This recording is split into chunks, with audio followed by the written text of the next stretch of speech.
shoot him a text message and see if he's having any issues? I will do that. Thank you. Let's go ahead and get started. All right. Well, thank you all for joining.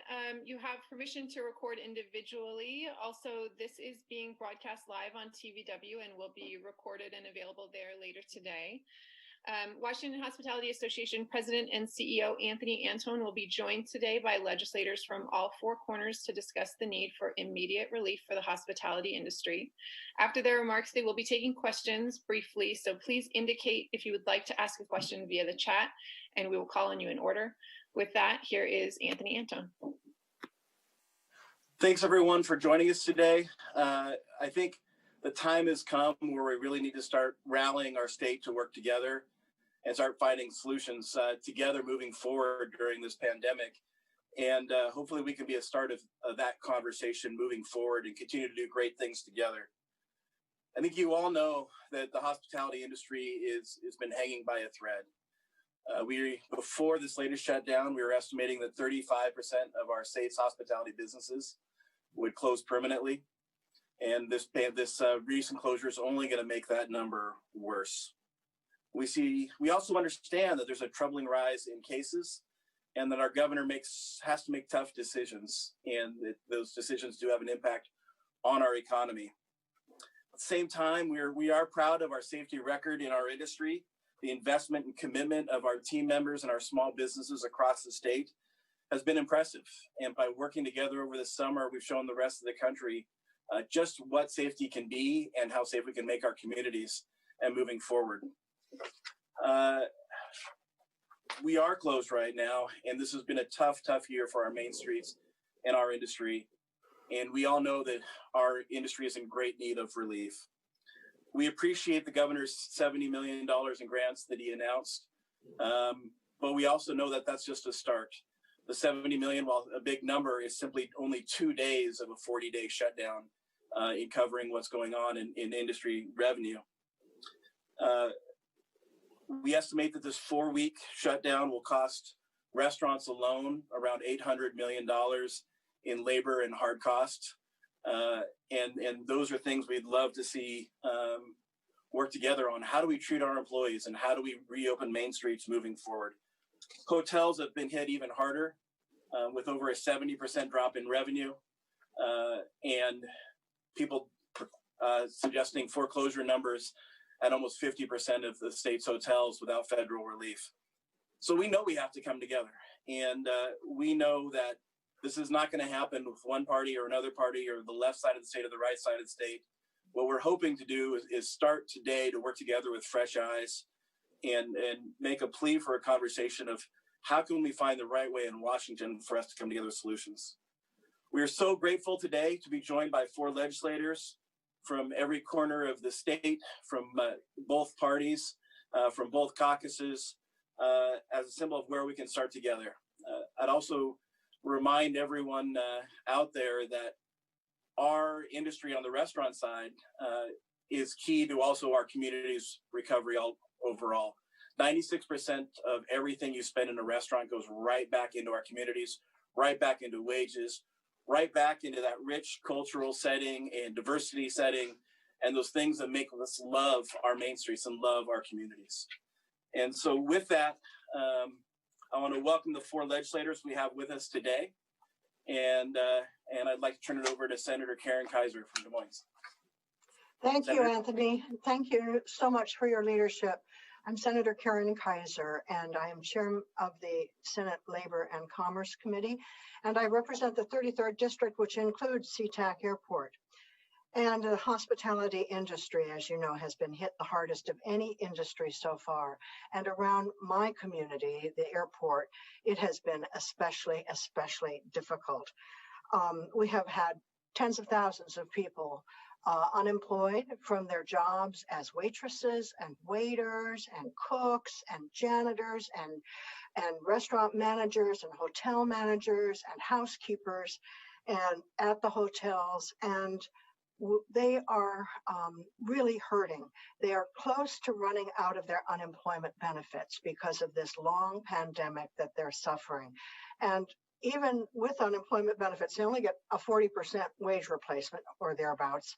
And it doesn't, of course, include tips. So people in the hospitality industry are hit especially hard at this point because they've had the longest running shutdown, I believe, of any other portion of our economy. And it will mean additional families will be out of work right before the holidays. It also means hundreds of our local beloved restaurants, our neighborhood restaurants that we go to almost as part of the family, are likely to go out of business unless we help them immediately. So we know this most recently shutdown has been very widespread across the state and is important for us to make sure they get robust relief immediately. The small businesses and their workers and employees are most vulnerable in this latest shutdown. I talked to the daughter this weekend of the owner of the Pancake Chef restaurant in SeaTac. This is a wonderful place for breakfast or lunch before you go to the airport. And she's worked there for her dad for years. And she's told me they're probably going to shut down and not reopen unless they can get some immediate relief.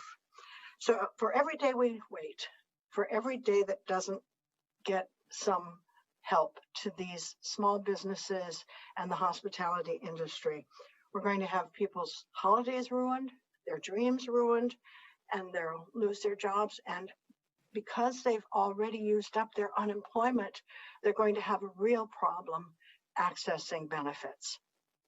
So with that dire kind of picture, I'm going to throw it over to House of Representatives, Representative Gina Mossberger from Eastern Washington. I can't remember the exact town, Gina. Well, thank you so much, and thank you for your words. As you know, it's devastating in the hospitality industry. Tourism and hospitality, small businesses are the heartbeat of these communities, and these shutdowns have just destroyed them. I have the honor and privilege of serving as ranking member in the House Labor and Workplace Standards, and we're very worried about our employees. You know, the reasons that you'd mentioned earlier.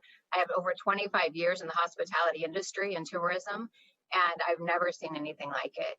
It's absolutely devastating. We're very grateful that the governor expanded the amount of dollars that he's putting in available, but it's not enough. It's just simply not enough in an industry that's been hit this hard and is at threat of closing. We have to have hotels for workers to stay in, but we need those workers. And we lost our leisure market. We lost our sporting teams market. We lost our travelers. We lost our agritourism, those who stayed overnight. We lost meetings, boardrooms, conventions. So we're just barely hanging on, as you mentioned. The last thing we want to do is a loan. I mean, I know that that's probably where we're at, and we realize the peril that the state's in currently, as well as the federal government. But to go further in debt in an industry, it's really scary. Times are uncertain. And when we start adding more and more numbers of debt, it feels like to us we will close even sooner in the end when we've been in this state of emergency for so long. It's, we go to work every day just to keep our employees positive and our guests positive, and we keep a smile on our face saying we're going to be okay, we're going to get through this together. But the reality is we don't have customers. Even I had to close my hotel for 2 months. Mm-hmm. And to make up that revenue, it's just not possible, especially in this economy. We still have power bills, we still have utility bills, we still have taxes, we still have insurance, we still have payroll, because we want to make sure we're doing everything we can to keep our employees, which are our families, food on the table. And we're doing everything we can to reach out. We just bought all of our staff a Thanksgiving dinner, a gift card so they could go to a store and not even go in, but go pick that up and have something for their table. Because as you said, unemployment, it doesn't give them full the dollars that they need in order to take care of their own power bills and their own bills and their own families and their own siblings even. So we're doing everything we can. We've got to figure out a way to help. We need another lifeline. Most of us are exhausting our savings in order to stay open because we love our communities, especially in Eastern Washington.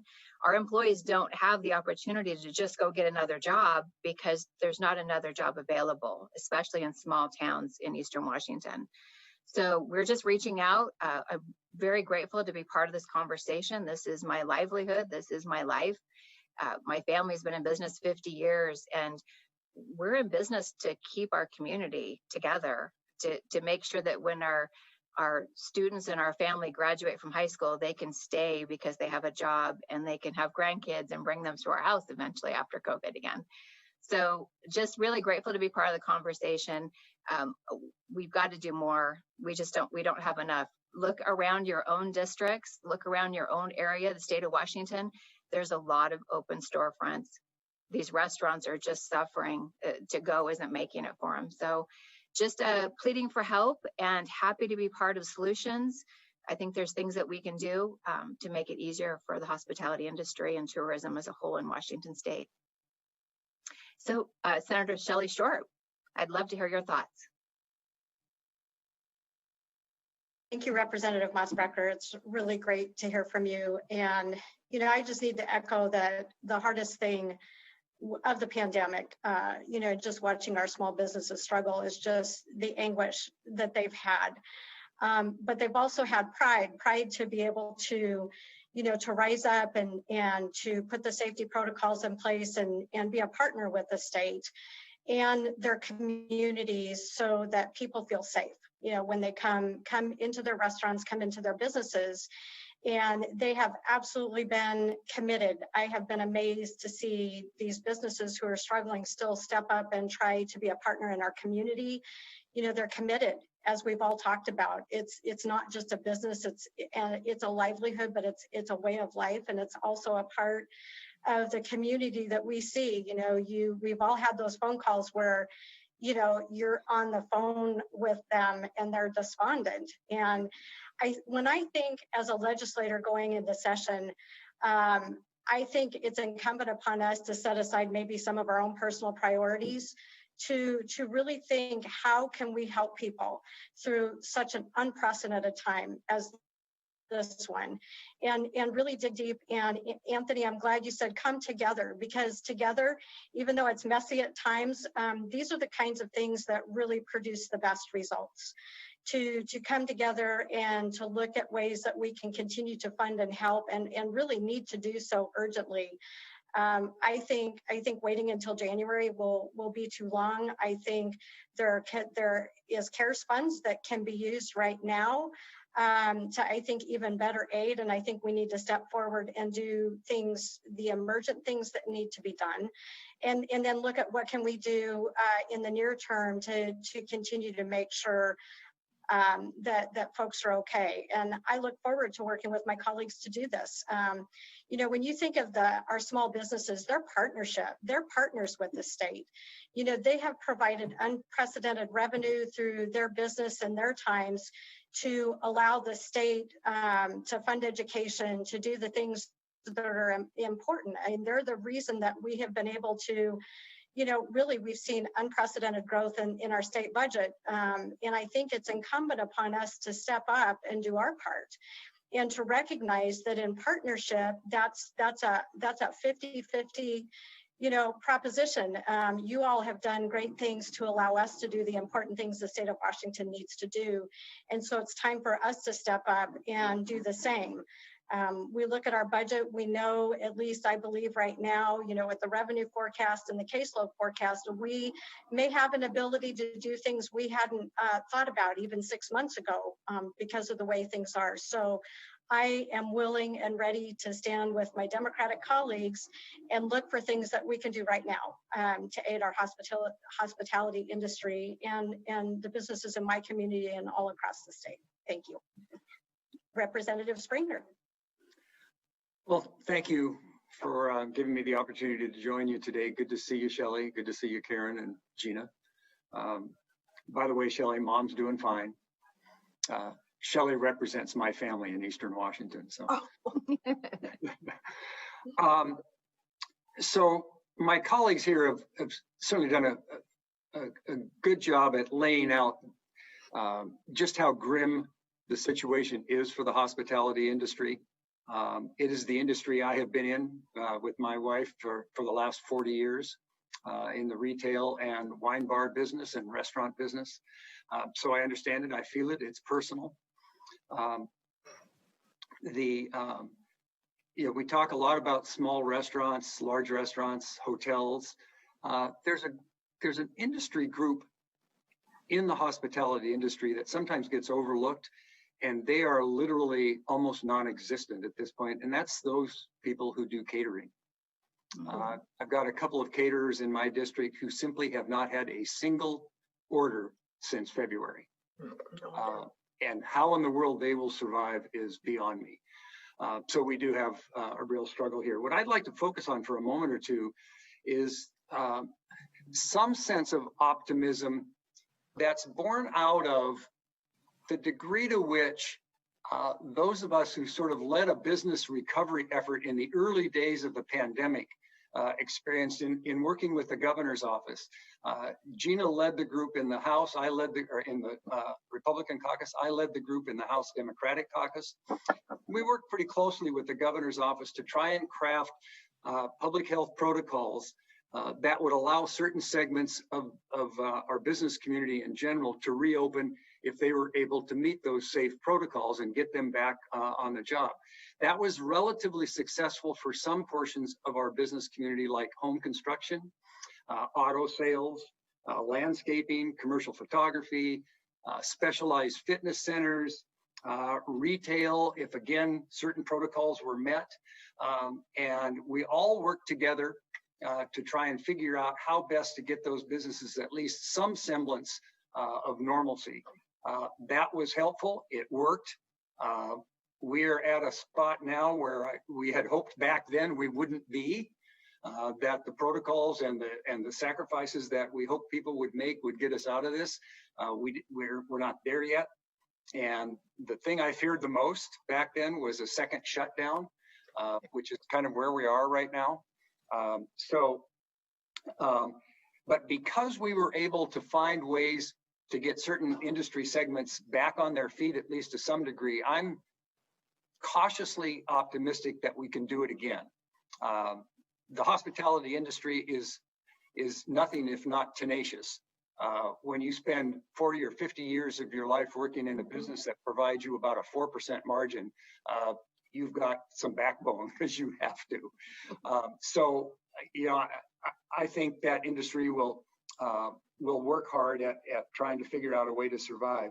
That said, we can have all of the appropriate metrics to measure when somebody reopens or how many people can come in a door or how far apart you have to sit. That's all fine and good and it's necessary.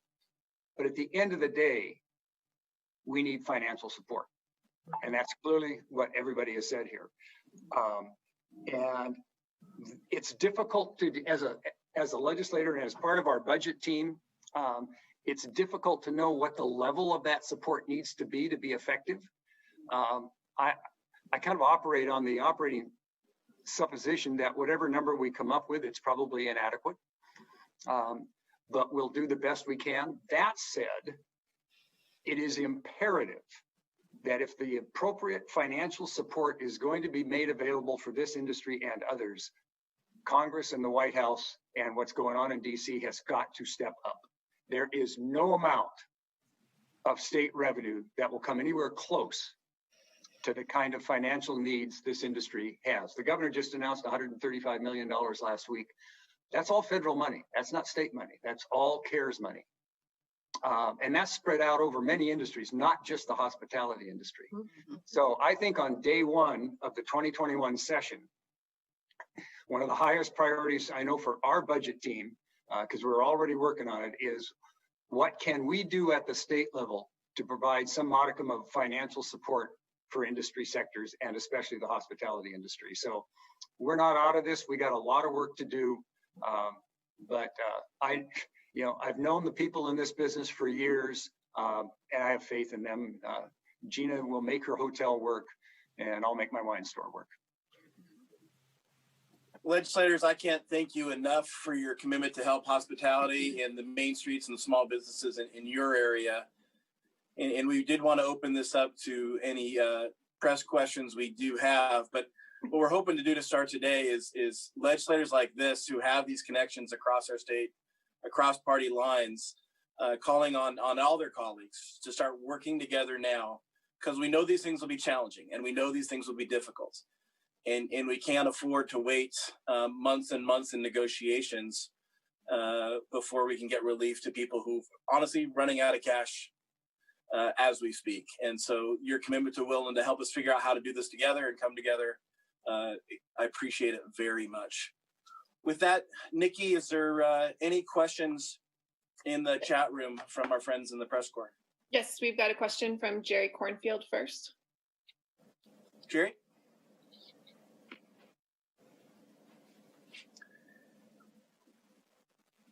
Jerry, I think you need to unmute yourself. You should be able to talk. Something we're all learning during Zoom days. I don't know. It says I'm unmuted. Can you? There you go. Hi, Jerry. We can hear you now. I use the chat feature, but I will ask the question. First, I guess I'll direct this to Senator Kaiser. You signed on to a letter to the governor last week with other Democratic lawmakers asking him to reconsider the ban on indoor dining. I understood there was supposed to be a meeting between the governor and some of the signers of the letter. I wondered if that took place, and if not, or if it did, if you could tell us what happened in the meeting and if you've had conversations with the governor about that letter. There was a meeting with the governor. It was called for Friday, but then it was moved up to Thursday. And when it was moved, I couldn't attend because I had a conflict. But the outcome of that meeting was that the original proposal to provide about $50 million in assistance during this latest shutdown was increased to about $135 million as a step in sort of good faith. We have more work to do, and we'll continue to work with the governor's office. And another Thank question. you. Go ahead. Can we ask our members of the media to identify themselves for TVW as well? Thank you. Nikki? Yes, we've got a question from Keith Eldridge. So just again, if you could identify yourself and then ask your questions as this is on TVW.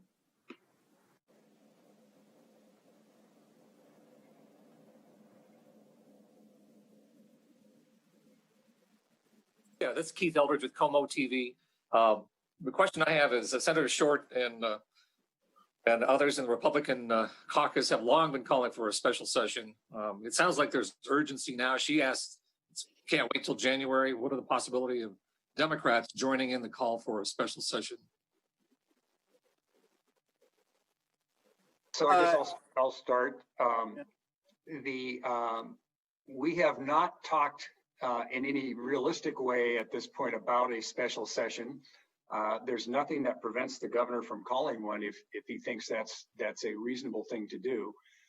Legislature, for all practical purposes, can't call itself back into session. It's difficult to do, but it's a possibility.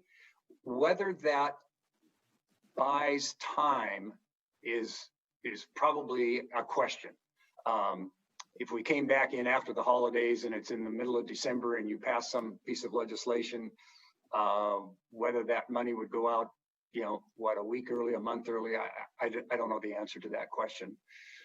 One of the issues at hand, it's very difficult for the legislature to actually conduct business because we cannot be in the Capitol. The Capitol is shut down. We have to do everything by remote. We have practiced that once. We need to practice it some more. It did not particularly go smoothly, but we'll work those kinks out. But that said, to do anything right now, it takes an enormous amount of time, and it's difficult to know how you could get that done between now and before the Christmas holidays. But not without the possibility. But I wouldn't hold my breath. However, and to support. Oh, go ahead. Sorry. Go ahead, Anthony. Go ahead. I was just going to say that I think it's a fair thing to ask them to do whenever they come together. And that's why our call right now is with Zoom technology and the commitment of great legislators like this, we can start our conversations without preconceived ideas of the best way to help Main Street, the best way to help our small businesses. So whenever we come together, we're not starting a 3-month negotiation, That's but we've right. worked hard together to say day one, here's where we're at, and start talking to our colleagues about it. This is not going to be done with one party or another, I don't believe. There's too much money, there's too much need across our state.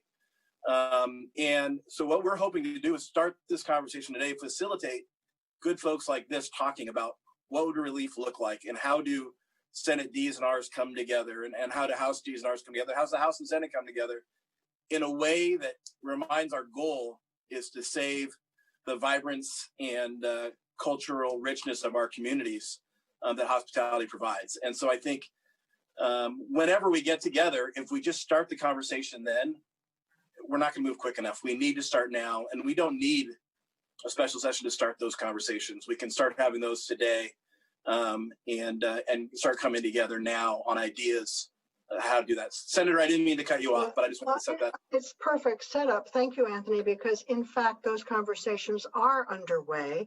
The reason I was unable to attend the governor's meeting on Thursday was because I was having a conversation with the employer group at the Association of Washington Business about reforming the unemployment system so that we can give sure and certain relief to many employers who are facing huge spikes in their unemployment premiums if we don't do something quickly. And so there are many, many different ways to go forward with this. And we are in conversations, and we will be prepared, I think, by the beginning of session with really significant legislative reforms.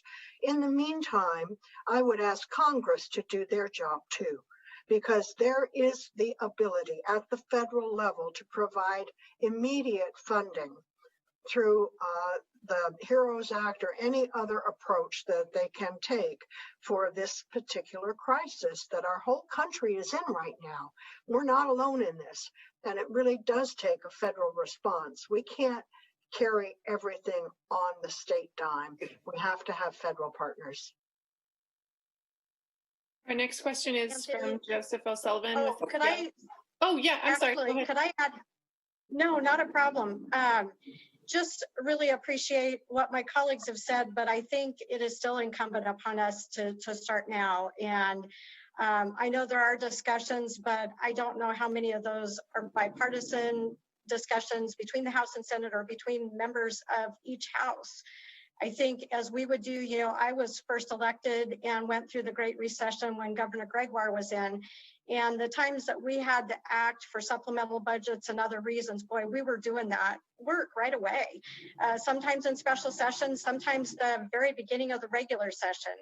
And so I think the planning that can be done right now, whether it's by Zoom or conference call or just getting folks together, is to think about what those things can look like. Let's put lists of things together and start looking at what is possible, even whether or not Congress acts, what can we do? What are the things we can put together, emergent, short-term, long-term, to help our small business partners and really the employees that rely on them for their jobs and their families and our communities. And I think we should be doing that, right now.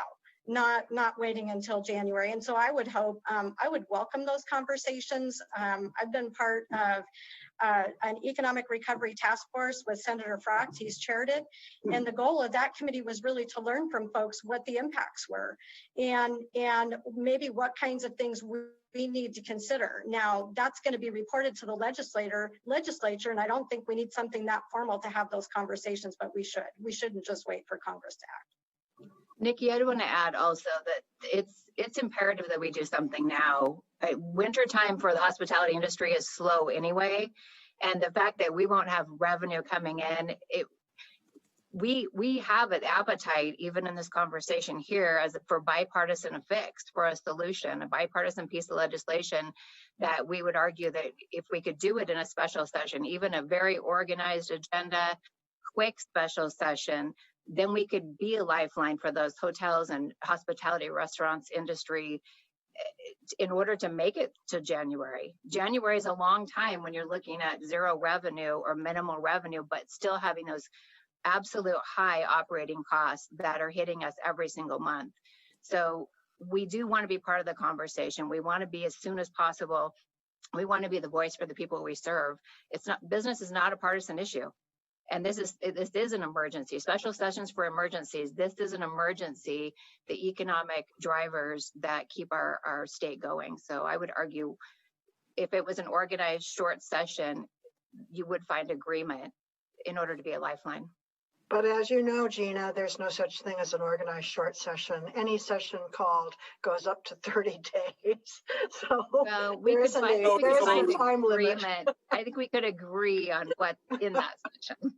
I think. And that's really our call today, is to start whenever we come together, what is it we're going to move forward with quickly? Yeah. I think consensus is the key. You're right. Absolutely. We hopefully this is the start of dialogues will occur across districts and across things to say, what is the right way to provide tax relief? What is the right way to provide these things that doesn't end up, how do we learn our lessons from DC? Can Washington show DC a different way by saying, look what we did by coming together community to community and coming up with an answer on day one, whenever that day one is. Well, I can tell you that in contrast to DC, here in Olympia, you have a budget team. The House Democrats have a budget team, 4 of us. I'm on it. The Senate has a budget team. And we're in almost weekly meetings together, sharing our ideas. I am assuming that our colleagues across the aisle will be looking at the same things, some of the same ways of coming up with ideas that soon there will be no reason not to share those with one another. They're in the infancy stages at the moment. But we all recognize that we need to hit the ground running, whether that's December 1st or January 12th. We're going to have a package put together of ideas. So. Just last week, I want to share that a bipartisan four corners group of legislators joined the Commissioner of Employment Security in a letter to our entire congressional delegation asking for changes in the federal law requiring overpayments to be paid back on any unemployment insurance, and for other changes in federal law and limitations in federal law. We have to work with our federal partners on many of these issues. We can't do everything alone. I wish we could, but we have to figure out a way to get them functional as well. Currently, our federal partners have been AWOL, and we need them back in this fight. I'm going to jump in and say, Joseph O'Sullivan, it'll be your turn to ask a question next. We have a hard stop at 11:45. We have 11 minutes left, and our question order will go Joseph O'Sullivan, Sarah Gensler with McClatchy, and then we have Thomas, who's asked a question in the Q&A function, and then Jerry Cornfield has one final question. So go ahead, Joseph. Yeah, can you hear me? Yeah, this is Joe O'Sullivan with Seattle Times. Two-part question. First of all, for all the lawmakers, I didn't hear many specifics in terms of how you want to help these industries other than maybe staying away from loans. So I'm curious to hear some ideas of what you want to do policy-wise, even if you don't have a firm grasp on the number. And then a question for the Democratic lawmakers, is there a commitment to do something outside the budget process so you can approve it and get it to the governor's desk before the end of April, so it doesn't get tied up into the budget, or even longer, depending on how much time you guys need to do all this year? Yeah, we are definitely talking about that very possibility. And so regulatory reform is another area besides just grant. You're right, we're not particularly fond of loans. Putting people in further debt doesn't make any sense. Grants are much more important, and some sort of regulatory or tax relief from B&O or employment security taxes is being considered. Great. Thank you, Joe, for your question. I'll take part of that. I think solutions are found in, suspending B&O tax, business and operating taxes, one of the most unfair taxes, we would say, because it's based on gross sales instead of what our profit is or is not, especially now. Also, I think it's really important we're very concerned about the threat of the unemployment insurance skyrocketing. We've heard ridiculous numbers of that increase, and we can't afford it. We won't be able to sustain it if that happens. So these lessening these taxes that are hitting us repeatedly or any sort of a program that would help us with the costs of operating our companies, even when there's no customer base. It's the same for restaurants. We still have that mortgage payment. We still have that rent payment, the power, utilities. We need money directly filtered in there in order to keep those doors at least open and then able to reopen after we get past this pandemic. But without this money, as Representative Springer said, we won't make it. We'll close over the winter. This is a reason for a special session. This is a reason to give that lifeline absolutely immediately. Thank you for your question. And I would Joe, say this from is our Senator perspective, our agenda is on our website. Our proposals are on our website, but beyond that, I don't want to have preconceived ideas. I think to some degree, there's a lot of ways to get relief to small business. I just need all four corners of the state to buy in and work together. And then that's the plea today and why people are willing to come on today and talk about that. And so tax relief, we have a cash problem right now. And we're running out of cash, as Representative Mossberger said. And yet, if this is one proposal versus three others, we're still going to be debating this in April and May. And this is why I'm hoping to start conversations today so we can act as soon as we can to have a Washington state solution that we can come together on. Next question, Nikki.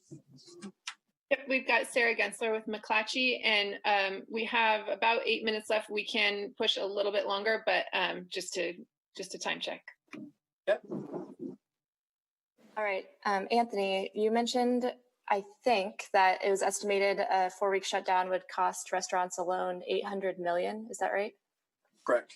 So that's a pretty striking number, and I'm wondering if you could characterize just how much of a dent the $135 million package could make. I guess specifically the 50 million or 70 million in grants, and then kind of a follow-up on that, is there something lawmakers, absent a special session, that the governor could do to make a bigger dent in that, since it sounds like a pretty urgent situation? One, I think I need to be clear. We are appreciative of the start and of the funding, and I'm not trying to discredit that at all. I think everybody needs a point where the help starts, and the demonstration of that we are appreciative of. That being said, it represents about 2 days of a 1 month shutdown. And if we have to do any further shutdowns, that obviously starts compounding even further. So I think that's why this call today is so important, is that I need great people like this who have a passion for their hometowns to come together like these folks are and start talking about the solutions. And my sense is what I've seen in Washington time and time again when we face crisis, whether it was not of the same scale, but when we were about to lose the Mariners or when we needed to save Boeing, if people can come together and say, here's our solution, then the path will present itself. But if we come together and just throw ideas at each other, then we're going to be in these conversations for a while. So my plea today is let's bring good people like this together across the state. Let's use technology like we can and to have the conversations. And when an idea presents itself and we're all bought in, I know whatever that solution was present itself on the path to get there from that time. I've seen Washington State do that time and time again for industries or crises and moments. And I have full faith that we can do it in this year, in the upcoming year. We've got a question from Thomas Klaus. Hi, can you hear me? Hi, this Yes. is Thomas. Hi, Thomas. Hi, how you doing? Just one question is, with folks reaching the end of the unemployment benefits for the state, is there any discussion of possibly lifting those limits, at least for the worker side?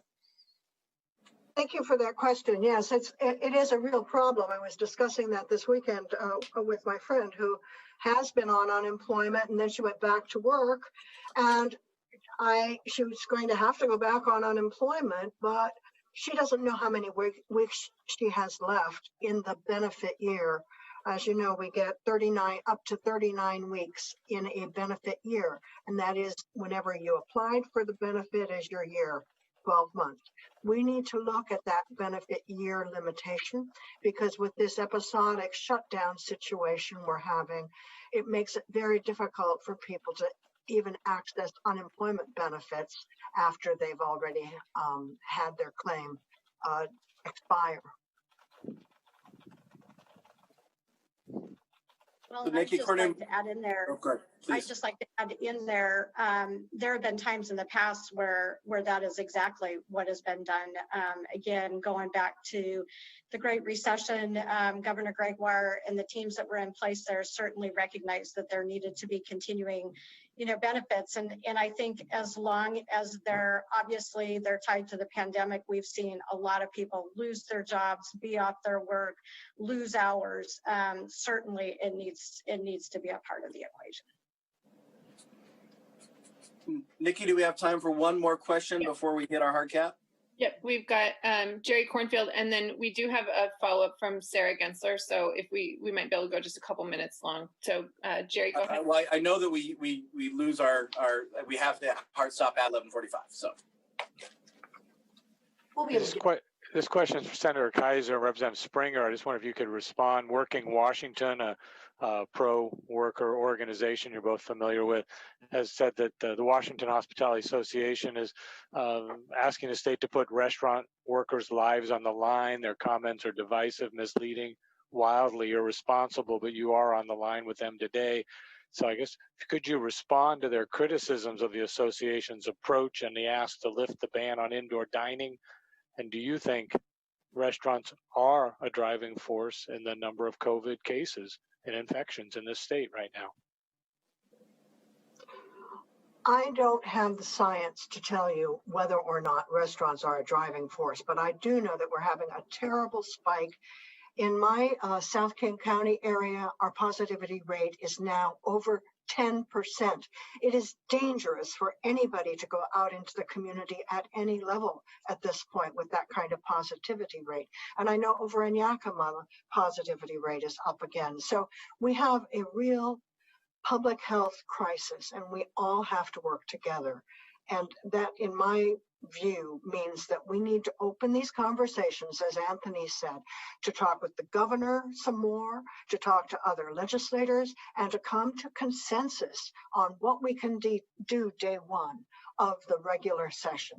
And we can do other things in the interim with the governor's assistance. There's still more to be done at the executive level. So I think we have to get agreement before legislation, and we aren't at an agreement level yet. So following up, Jerry, on your question, the governor early on in the pandemic that I alluded to in my earlier remarks was good to work with in terms of trying to craft public health protocols to meet certain industries' specific requirements and idiosyncrasies. And we did that. And we were able to get some open. And I see that willingness, exists today. With regard to the conflict between, workers and restaurant owners, I find it a little difficult to put a lot of stock in the notion that restaurant owners are forcing people back to work in dangerous conditions. Nothing will shut down your restaurant faster than somebody in your crew getting sick, and word will get around. It's anathema to anybody who owns that kind of business, not to mention, in almost every case that I know of, those are families. Gina's already referenced that earlier. We want to take care of our families. There are technologies to protect people. If an employer is not meeting those protocols, then we should find out about it. Okay, we are at our time. I want to say thank you to the legislators who stepped up today and committed to work together, express how important hospitality is to them, and just know that whatever we can do to help bring people together, host conversations.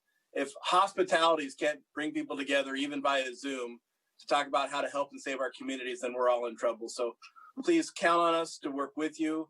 I hope these are solutions that present themselves together. And then we will have something on day one that we can start moving on and really try to help our businesses. So thank you again. Please have a safe and good Thanksgiving. Thank you. Thank you. Thank you so much. Thank you very much.